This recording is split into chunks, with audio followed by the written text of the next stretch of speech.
Good morning everyone. आज हम संगीत में सीखेंगे श्रुति। श्रुति क्या है, श्रुति किसे कहते हैं, श्रुति की स्थापना कैसे हुई, या फिर हमारे संगीत विद्वानों ने श्रुतियों को कितना बताया। तो एक बार हम देख लेते हैं, इसे डेफिनेशन में देख लेते हैं, उसके बाद मैं डायग्राम आप लोग को बोर्ड पे समझाऊंगी। तो श्रुति क्या है, पहले हम इसे देख लेते हैं। श्रुति, संगीत में श्रुति के बाद संगीत में ध्वनि या आवाज, आवाज के बाद नाद, नाद के बाद श्रुति का स्थान आता है। संगीत में पहले ध्वनि आती है, ध्वनि के बाद नाद आता है और नाद के बाद ही श्रुति का स्थान आता है। श्रुति का साधारण अर्थ होता है जो कुछ भी हमें कानों से सुनाई दे वह श्रुति कहलाती है। जो कुछ भी हमें सुनाई देता है वह श्रुति कहलाती है। और श्रुति का वास्तविक अर्थ है संगीत की उपयोगी वह ध्वनि या नाद जिसमें संगीत अच्छे प्रकार सुना व गाया जा सके वह श्रुति कहलाती है। वास्तविक अर्थ क्या है, इसका एक्चुअल मीनिंग क्या है? संगीत की उपयोगी वह नाद या ध्वनि जिसमें संगीत अच्छे प्रकार सुना व गाया जा सके वह श्रुति कहलाती है। ठीक है। एक सप्तक में 22 श्रुतियां होती हैं। एक सप्तक जो होता है, एक सप्तक जो हमारा बनता है वो 7 स्वरों से बनता है और 7 स्वरों में जो श्रुतियां बताई गई हैं वो 22 बताई गई हैं। तो वही कहा जा रहा है कि एक सप्तक में कुल 22 श्रुतियां विद्वानों ने बताई हैं। तो एक बार इसकी विशेषताएं और देख लेते हैं, उसके बाद मैं डायग्राम पे आप लोगों को समझाऊंगी। श्रुति संगीत उपयोगी नाद है, इसलिए सुनने में मधुर और प्रिय है। जो श्रुति है वह संगीत उपयोगी नाद है, इसलिए सुनने में मधुर है। श्रुति को अभ्यस्त कान व कंठ ही पहचान सकते हैं तथा गा सकते हैं। क्योंकि अभ्यस्त कान और कंठ क्यों पहचान सकते हैं? क्योंकि श्रुति जो है वो बहुत ही सूक्ष्म नाद है, बहुत ही छोटा सा नाद है, जिसे बहुत बड़े बड़े विद्वान होते हैं तो वही इस चीज को पहचान सकते हैं कि ये संगीत उपयोगी नाद है या फिर नहीं है। ठीक है, क्योंकि ये सूक्ष्म नाद होता है। 2 या 3 श्रुतियों में से एक स्वर की प्राप्ति होती है। 2 या 3 श्रुतियों में एक स्वर की प्राप्ति होती है। हाँ, एक सप्तक में श्रुतियों की संख्या 22 होती है। जब भी हम स्वरों को प्रेजेंट करेंगे, स्वरों को प्रेजेंट करने के बाद हमें ये पता होगा कि जैसे हम सा ले रहे हैं तो सा की कितनी श्रुतियां हैं या फिर रे की कितनी श्रुतियां हैं। तो 2 या 3 या फिर 4 श्रुतियां, 2 या 3 श्रुतियों में से एक स्वर की प्राप्ति होती है। ठीक है। तो श्रुतियों की संख्या जो हमारे विद्वानों ने मानी है, जो अभी तक हमारे विद्वान मानते आए हैं, वो 22 है। अब इसकी एक बार परिभाषा और समझ लेते हैं। एक सप्तक में असंख्य संगीत उपयोगी नादों में से कुछ दूरी पर छांटे गए 22 नाद जिन्हें संगीत उपयोगी आसानी से पहचान व गा सकते हैं। एक सप्तक में असंख्य नादों में से, जो एक सप्तक में असंख्य नाद होते हैं, उन असंख्य नादों में से जो कुछ दूरी पर छांटे गए 22 नाद हैं।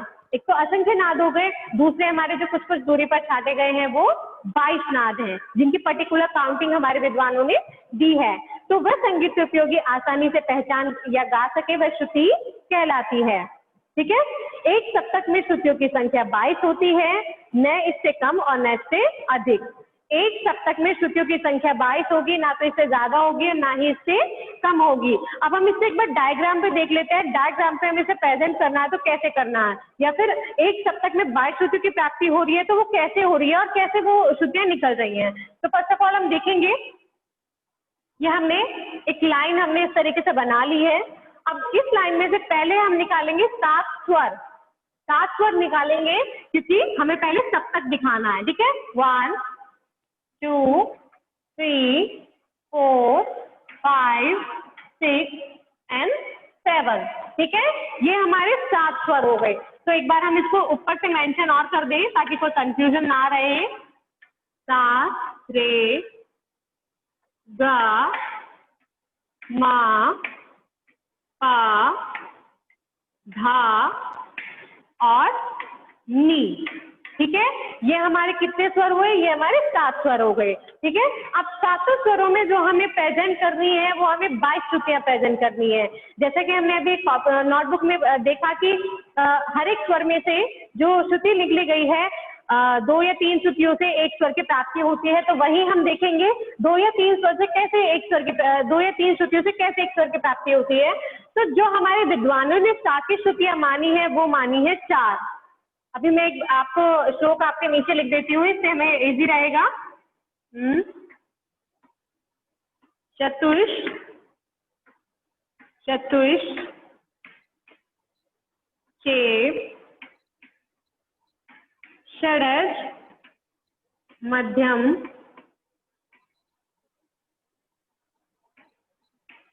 पंचमा,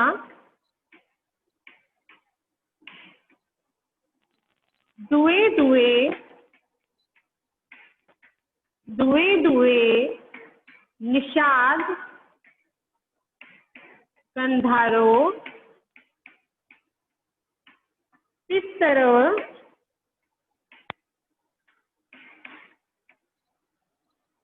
ऋषभ, धैवतो। तो ये हमारा जो श्लोक है, अगर हम ये श्लोक प्रॉपर वे में हम इसको याद कर ले, अपने माइंड में सेट कर ले, तो इन फ्यूचर मैं ये समझूंगी अगर श्रुति और स्वर से विभाजित कोई भी कोई एक्सप्लेनेशन मांगी जाए श्रुति या स्वर से रिलेटेड, या फिर श्रुति स्वर विभाजन कई बार टॉपिक आ जाता है, हमारे 12th में भी ये टॉपिक है। अगर ये स्वर हमें पर्टिकुलर याद है तो इन फ्यूचर हमें कोई भी गड़बड़ या कोई भी प्रॉब्लम हमें फेस करने नहीं मिलेगी। हम इजी वे में श्रुति और स्वर विभाजन कर पाएंगे। तो यहाँ क्या लिखा है, पहले इसका मीनिंग समझ लेते हैं। चतुष, चतुश्चेप, षडज, मध्यम, पंचमा जो विद्वानों ने मानी है वो सा, षडज में सा, मध्यम में मा और पंचम में पा। ठीक है, सा, मा और पा। जो सा मा पा की श्रुतियां हमारे विद्वानों ने मानी है वो कितनी मानी है, 4 4। तो चतुष चतुश्चेप का मीन्स क्या है, 4 4। ठीक है, तो हम एक बार इसको ऐड कर देंगे और उसको देखेंगे कि किस तरीके से हमें ऐड करना है। तो पहले हमें ये वाली लाइन हमें ऐड, इसको काउंट करते हुए आगे की श्रुतियां ऐड करनी है। तो ये हमारी एक तो ये लाइन हो गई, उसके बाद ये श्रुति हो गई, उसके बाद हम करेंगे 2 3 और 4। ये हमारी सा की 4 श्रुतियां हो गई। ठीक है, अब वही हम माँ और पा की श्रुतियां ले लेते हैं।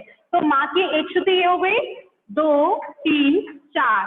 एज इट इज हम पा में कर देंगे 4 4 हमारी पास ही हो गई, माँ की भी 4 श्रुतियां हो गई, सा की भी 4 श्रुतियां हो गई। तो ये ऊपर की लाइन वाली जो हमारी चीज है वो क्लियर हो गई। देन हम नीचे देखते हैं, दुए दुए निषाद गंधरो।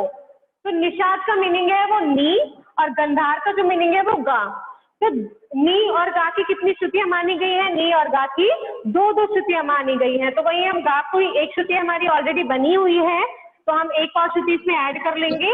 एज इट इज हम नी भी करेंगे, नी में भी हमें एज इट इज करना है। अब हमारा आता है तीसरा, तिस्सरो ऋषभ धैवतो। रे और धा की कितनी श्रुतियां हैं, रे और धा की 3 3 श्रुतियां हैं। कितनी श्रुतियां हैं, 3 3। आई होप सभी को अच्छे से समझ में आ रहा होगा। ठीक है, तो रे और धा की कितनी श्रुतियां हैं, 3 3। तो ऑलरेडी हमारी एक श्रुति बनी हुई है, वहीं पे हम 2 श्रुतियां और ऐड कर देंगे। एज इट इज हम धा में करेंगे। तो अभी मैटर ये नहीं करता है कि हमने कभी कभी हम गलत भी हो जाते हैं, तो हमें एक बार काउंट करना है क्योंकि हमें एग्जाम देना है, तो वो चीज हमें क्लियर करके चलनी होगी। ठीक है, तो एग्जाम जब हम देंगे तो ऐसा नहीं कि हमने पर्टिकुलर बना दी तो हम बिल्कुल सही है, हमें उसको काउंट करके भी देखना होगा कि कहीं हमारा कुछ चीज ज्यादा या कम तो नहीं है। ठीक है, कहीं हमारा कुछ भूल तो नहीं गया हम। तो यहीं से हम काउंट करते हुए चलेंगे। पहली श्रुति से 1 2 3 4 5 6 7 8 9 10 11 12 13 14 15 16 17 18 19 20 21 और 22।